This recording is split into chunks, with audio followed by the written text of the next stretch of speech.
I'm just fascinated that you can get such incredible variation in your feathers from those kind of animals. So can you tell us how you actually source the feathers? Um, Turkeys and peacocks are pests here, and they breed prolifically.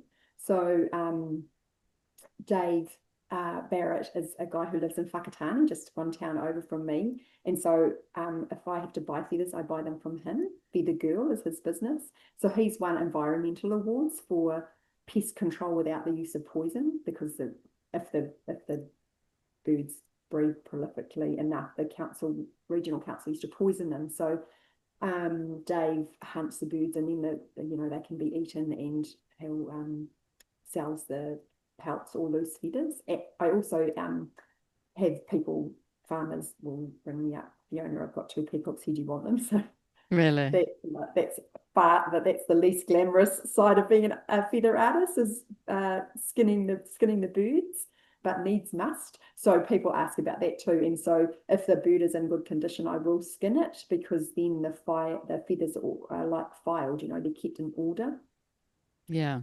Um, so yeah, So so you I have get so you have like a pelt of feathers, which is basically the skin and the mhm, feathers. Yeah. mhm. Oh, you're very brave doing sorting that out. I was a farm kid. Yeah. Wow. And I My mean, eldest son used to actually do all that for me, but once he left home, I had to roll my sleeves up and do it oh myself. wow. Good on you. So it's not just sort of ordering through Temu a whole packet of feathers, which makes actually a big difference, doesn't it, to what you're actually making? I think the Yeah, fact that, you're thinking about where the birds are coming from and how you're contributing to the environment through that. yeah. So that those birds, well, if they were going to be poisoned, they would just have died in where they were. The ones that the farmers offer me, they would otherwise be thrown in a hole. So I like to think that I was honouring the birds by repurposing them into something more with their feathers. Mm, yeah. And you are bringing an awareness to to the birds and the pests and by using those feathers. Do you when you think of maybe approaching a work like a mandala, how do you organize the feathers that you're going to use, and are they sometimes from different birds, or do you Hmm. stick with one same bird? No, I usually would use a variety of birds.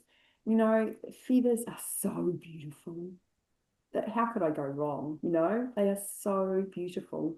So I will really, I've become very intimate with every feather of a pheasant, a hen pheasant, a turkey, a peacock.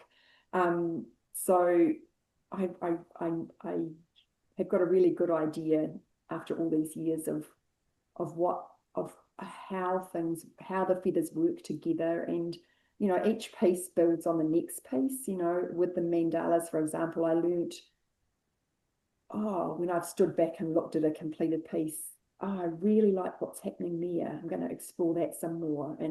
Or if I'd done those feathers in the opposite uh, order, that would have had quite a different look. So it's definitely just practice, Yeah. continually working and refining, and it's really interesting. It took me years before I started to use hen pheasant feathers.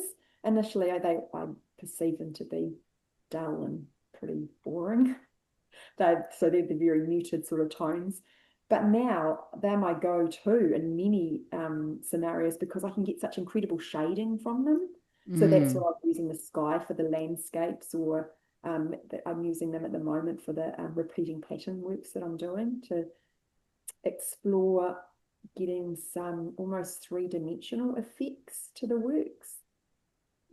Beautiful. So definitely, sometimes it can be just getting a particularly beautiful pheasant pout will inspire me to want to create an exquisite mandala, or Mm. yeah. So sometimes it's that way, or sometimes it's I know what I want the work to be expressing. I know what I want an over sort of the final look to be, and so I'll bring in the feathers that will achieve that.